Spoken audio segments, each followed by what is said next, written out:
गौरी पुत्र गणेश भगवान की जय। श्री लक्ष्मी नारायण भगवान की जय। श्री शंकर पार्वती भगवान की जय। बोलिए श्री शिवाय नमस्तुभ्यम। प्रिय भक्तजनों, आप सभी को माघ पूर्णिमा की हार्दिक शुभकामनाएं। भक्तजनों, आज इस वीडियो में आप सभी माघ पूर्णिमा की व्रत कथा सुनेंगे। तो आप सभी भक्तजन बड़ी ही श्रद्धा, ध्यान पूर्वक और प्रसन्नचित्त मन से इस कथा को पूरा अवश्य सुनिएगा। तो सभी प्रेम से बोलिए श्री लक्ष्मी नारायण भगवान की जय। द्वापर युग में यशोदा माँ ने भगवान श्री कृष्ण से कहा, हे कृष्ण, तुम सारे संसार के उत्पन्न करता, पालनहारी और संहार करता हो। आज मुझे कोई ऐसा व्रत बताओ जिसको करने से मृत्यु लोक में भी स्त्रियों को विधवा होने का भय न रहे तथा यह व्रत सभी मनुष्यों की मनोकामना पूर्ण करने वाला हो। तब भगवान श्री कृष्ण कहने लगे, हे माता, तुमने अति सुंदर प्रश्न किया है। मैं तुम्हें ऐसे एक व्रत के बारे में विस्तार से बताता हूँ। सौभाग्य की प्राप्ति के लिए स्त्रियों को 32 पूर्णिमा व्रत करना चाहिए। इस व्रत को करने से स्त्रियों को सौभाग्य की प्राप्ति होती है।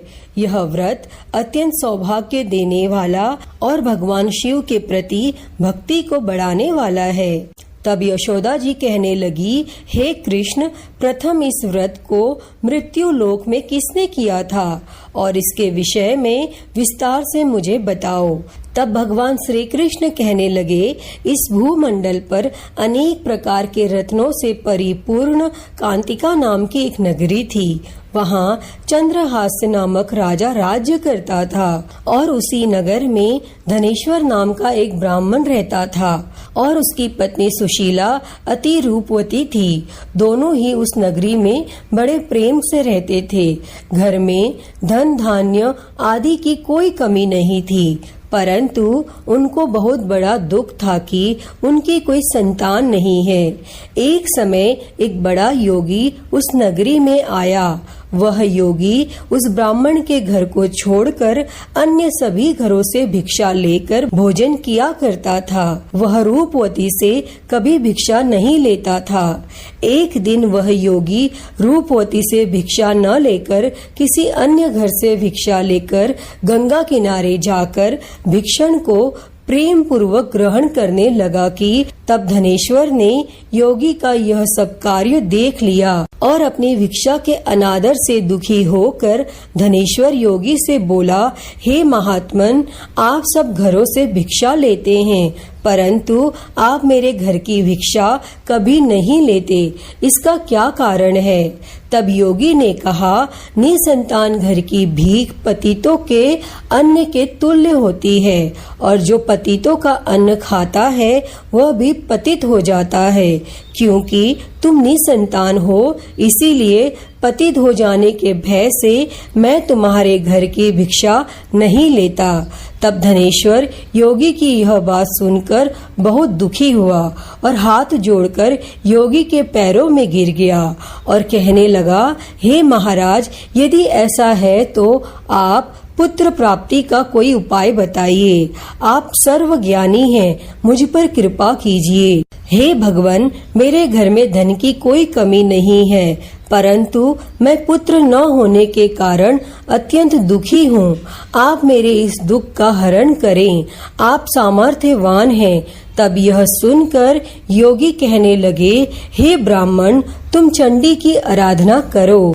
और फिर घर आकर उसने अपनी पत्नी से सब वेदांत कहा और स्वयं तप करने के लिए वन में चला गया और वन में जाकर उसने चंडी की उपासना की तथा उपवास किए। तब माता चंडी ने 16वें दिन उसको स्वप्न में दर्शन दिया और कहा, हे धनेश्वर, जा, तेरे घर पुत्र होगा।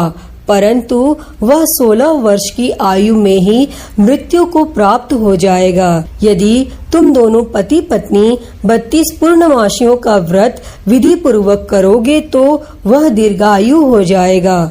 जितनी तुम्हारी सामर्थ्य हो आटे के दिए बनाकर शिवजी भगवान का पूजन करना, परंतु पूर्णमासी के व्रत 32 होने चाहिए। और प्रातः काल होने पर इस स्थान के समीप तुम्हें एक आम का वृक्ष दिखाई देगा। उस पर चढ़कर तुम एक फल तोड़कर शीघ्र ही अपने घर चले जाना और अपनी पत्नी से सब वेदांत कहना। ऋतु स्नान के पश्चात वह स्वच्छ होकर श्री शंकर भगवान का ध्यान करके उस फल को खा लेगी। तब शंकर भगवान की कृपा से उसको गर्भ हो जाएगा। और फिर जब वह ब्राह्मण प्रातः काल उठा तो उसने एक स्थान के पास ही आम का वृक्ष देखा, जिस पर एक अत्यंत सुंदर आम का फल लगा हुआ था। उस ब्राह्मण ने उस आम के वृक्ष पर चढ़कर फल को तोड़ने का प्रयत्न किया, परंतु वृक्ष पर कई बार प्रयत्न करने पर भी वह चढ़ नहीं पाया। तब उस ब्राह्मण को बहुत चिंता हुई और फिर वह विघ्न विनाशक श्री गणेश भगवान की वंदना करने लगा कि हे दयानिधे, अपने भक्तों के विघ्नों का नाश करके उनके मंगल कार्य को करने वाले, दुष्टों का नाश करने वाले, रिद्धि सिद्धि प्रदान करने वाले, आप मुझ पर कृपा करके इतना बल दें कि मैं अपने मनोरथ को पूरा कर सकूं। और फिर इस प्रकार गणेश जी की प्रार्थना करने पर उनकी कृपा से धनेश्वर वृक्ष पर चढ़ गया और उसने सुंदर आम के फल को तोड़ लिया। और धनेश्वर ने सोचा जो वरदान से फल मिला था वो यही है और कोई फल तो दिखाई नहीं दे रहा। तब उस धनेश्वर ब्राह्मण ने जल्दी से घर जाकर अपनी पत्नी को वह फल दे दिया और उसकी पत्नी ने अपने पति के कहे अनुसार उस फल को खा लिया और वह गर्भवती हो गई। और देवी जी की असीम कृपा से उसे एक अत्यंत सुंदर पुत्र उत्पन्न हुआ, जिसका नाम उन्होंने देवी दास रखा। माता पिता के हर्ष और शोक के साथ वह बालक शुक्ल पक्ष के चंद्रमा के भांति अपने पिता के घर में बड़ा होने लगा और माँ भवानी की कृपा से वह बालक बहुत ही सुंदर, सुशील और विद्या पढ़ने में बहुत ही निपुण हो गया। तब माता दुर्गा जी के आज्ञा अनुसार उसकी माता ने 32 पूर्णमासी का व्रत रखना आरंभ कर दिया, जिससे उसका पुत्र बड़ी आयु वाला हो जाए। और 16वां वर्ष लगते ही देवीदास के माता पिता को बड़ी चिंता हो गई कि कहीं उनके पुत्र की इस वर्ष में मृत्यु न हो जाए। इसीलिए उन्होंने अपने मन में विचार किया कि यदि यह दुर्घटना उनके सामने हो गई तो वो कैसे सहन करेंगे। इसीलिए उन्होंने देवीदास के मामा को बुलाया और कहा, हमारी एक बहुत बड़ी इच्छा है कि देवीदास 1 वर्ष तक काशी में जाकर विद्या का अध्ययन करे और उसको अकेला भी नहीं छोड़ना चाहिए। इसीलिए साथ में तुम चले जाओ और 1 वर्ष के पश्चात इसको वापस ले आना। तब सब प्रबंध करके उसके माता पिता ने काशी जाने के लिए देवीदास को एक घोड़े पर बिठाकर उसके मामा के साथ भेज दिया, परंतु यह बात उसके मामा या किसी और को नहीं बताई।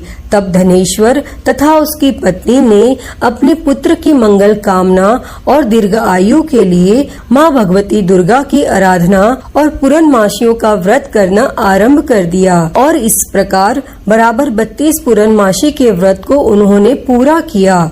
और कुछ समय पश्चात एक दिन वह मामा और भांजा मार्ग में रात बिताने के लिए किसी गांव में ठहरे हुए थे और उस दिन उस गांव में एक ब्राह्मण की अत्यंत सुंदर, सुशील और गुणवंती कन्या का विवाह होने वाला था, जिसमें धर्मशाला के अंदर वर और उसकी बारात ठहरी हुई थी।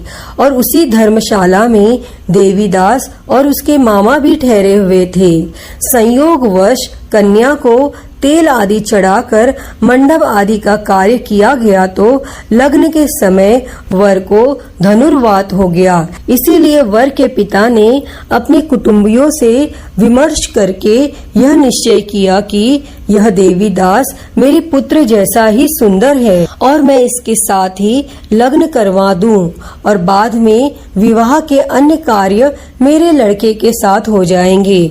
ऐसा सोचकर देवीदास के मामा से जाकर बोला कि तुम थोड़ी देर के लिए अपना भांजा हमें दे दो, जिससे विवाह के लग्न का सब कार्य सुचारू रूप से हो सके। तब देवीदास का मामा कहने लगा, जो कुछ भी वधु पक्ष से कन्यादान के समय वर को मिले वह सब हमें दे दिया जाए तो मेरा भांजा इस बारात का दूल्हा बन जाएगा। फिर यह बात वर के पिता ने स्वीकार कर लेने पर उसने अपना भांजा वर बनने के लिए भेज दिया और उसके साथ सब विवाह कार्य विधि पूर्वक संपन्न हो गए। और पत्नी के साथ वह भोजन करने लगा तो अपने मन में सोचने लगा कि न जाने यह किसकी स्त्री होगी, और वह एकांत में यही सोच सोचकर श्वास छोड़ने लगा और उसकी आंखों में आंसू भी आ गए। तब लड़की ने पूछा, क्या बात है, आप इतने उदासीन व दुखी क्यों हो रहे हैं? तब उसने सब बातें जो कि वर के पिता और उसके मामा में हुई थी लड़की को बता दी। तब कन्या कहने लगी, यह ब्रह्म विवाह के विपरीत कैसे हो सकता है? देव ब्राह्मण और अग्नि के सामने मैंने आपको ही अपना पति माना है, इसीलिए आप ही मेरे पति हैं और मैं आपकी ही पत्नी रहूंगी, अन्य किसी की कदापि नहीं। तब देवीदास ने कहा, ऐसा मत करिए, क्योंकि मेरी आयु बहुत कम है और मेरे पश्चात आपकी क्या गति होगी, इन बातों को अच्छी तरह विचार कर लो। परंतु वह दृढ़ विचारों वाली लड़की थी। वह बोली, जो आपकी गति होगी वही मेरी गति होगी। हे स्वामी, आप उठिए और भोजन कीजिए, आप निश्चय ही भूखे होंगे। तब देवीदास और उसकी पत्नी ने भोजन किया तथा शेष रात्रि वह सोते रहे। और प्रातः काल देवीदास ने अपनी पत्नी को 3 नगों से जड़ी हुई एक अंगूठी दी और एक रुमाल दिया और बोला, हे प्रिय, इसे लो और संकेत समझकर स्थिरचित हो जाओ। मेरा मरण और जीवन जानने के लिए एक पुष्प वाटिका बना लो और उसमें सुगंधित वाली एक नवमल्लिका लगाओ और उसको प्रतिदिन जल से सिंचा करो और आनंद के साथ खेलो कूदो और उत्सव मनाओ।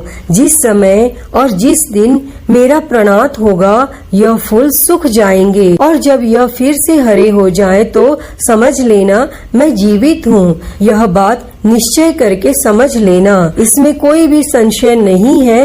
इतना कहकर देवीदास वहाँ से चला गया और प्रातः काल होते ही वहाँ पर बाजे बजने लगे और जिस समय विवाह कार्य समाप्त करने के लिए वर तथा सब बाराती मंडप में आए तो कन्या ने वर को भली प्रकार से देखकर अपने पिता से कहा, यह मेरा पति नहीं है, मेरा पति वही है जिसके साथ रात्रि में मेरा पानी ग्रहण हुआ था, इसके साथ मेरा विवाह नहीं हुआ। यदि यह वही पुरुष है तो बताए कि मैंने इसको क्या दिया और कन्यादान के समय जो आभूषण आदि दिए गए थे वह दिखाए तथा रात में क्या गुप्त बातें मैंने इनसे कही वह सब सुनाए। तब पिता ने उसके कहे अनुसार वर को बुलाया। कन्या की यह सब बातें सुनकर वह कहने लगे, मैं कुछ भी नहीं जानता, और इसके पश्चात लज्जित होकर वह अपना छोटा सा मुंह लेकर चला गया और सारी बारात भी अपमानित होकर वहाँ से लौट गई।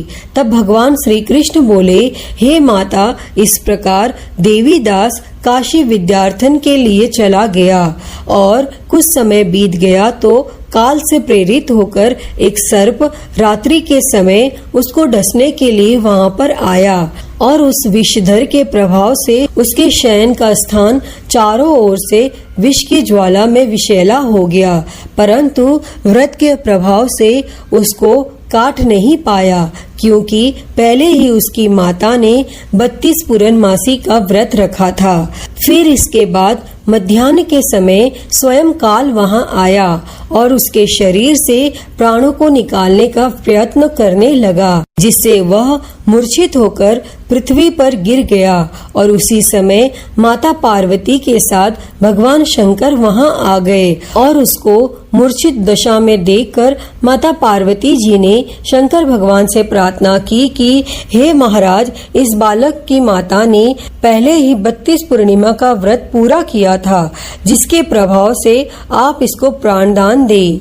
तब माँ भवानी के कहने पर भक्त वत्सल भगवान शिव जी ने उसको प्राणदान दे दिया और इस व्रत के प्रभाव से काल को भी पीछे हटना पड़ा और देवीदास स्वस्थ होकर बैठ गया। और उधर उसकी पत्नी उसके काल की प्रतीक्षा किया करती थी। जब उसने देखा उस पुष्प वाटिका में पुष्प कुछ भी नहीं रहे तो उसको अत्यंत आश्चर्य हुआ, लेकिन जब वह जैसे ही हरे भरे हो गए तो वह जान गई कि अब उसका पति ठीक ठाक है, वह जीवित हो गया है। यह देखकर वो बहुत ही प्रसन्न हो उठी और अपने पिता से कहने लगी, पिताजी, मेरे पति जीवित हैं, आप उनको ढूंढिए। और फिर जब 16वां वर्ष व्यतीत हो गया तो देवीदास भी अपने मामा के साथ काशी से चल दिया। इधर उसके ससुर उसको ढूंढने के लिए अपने घर से जाने ही वाले थे कि वह दोनों मामा भांजा वहां पर आ गए और उनको आया हुआ देखकर उनके ससुर को बहुत ही प्रसन्नता हुई और वह उन्हें अपने घर ले गए।